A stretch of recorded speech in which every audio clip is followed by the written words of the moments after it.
নমস্কাৰ আপোনালোক সকলোকে স্বাগতম জনাইছোঁ মোৰ ইউটিউব চেনেলৰ অন্য এটা ভিডিঅ'ৰ মাজলৈ আৰু আজিৰ ভিডিঅ'টো হৈছে এটা বেলেগ ধৰণৰ ভিডিঅ' এনেকুৱা ধৰণৰ ভিডিঅ' চাগে মই ইউটিউবত দিয়া নাই কেতিয়াও আৰু আজিৰ ভিডিঅ'টোৰ জৰিয়তে আপোনালোকে দেখিব পাইছে যিহেতুকে ভোগালী বিহু সমাগত গতিকে পিঠানো কোনে নবনাই থাকিব বাৰু এতিয়া কওকচোন গতিকে আমাৰ মায়েও বনাই আছিলে তিল পিঠা গতিকে মই অলপমান ভিডিঅ' কৰি ৰাখিছিলোঁ এনেকৈ ইউটিউবতে দিম বুলি ভাবা নাছিলোঁ গতিকে ভিডিঅ'টো আছে যিহেতুকে মই ইউটিউবতে দি থ'লোঁ আৰু এয়া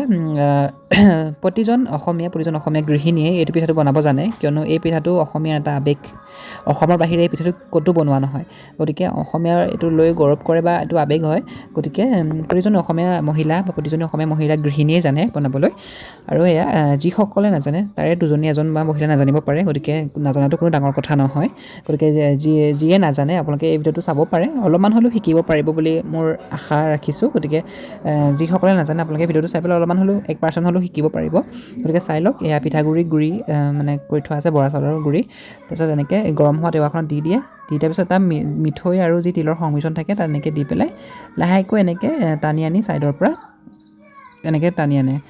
টানি অনাৰ পিছতে আমাৰ পিঠাটো কমপ্লিট হৈ যায় গতিকে এইটোৱে আছিল আজিৰ ভিডিঅ' থেংক ইউ ফৰ ৱাচিং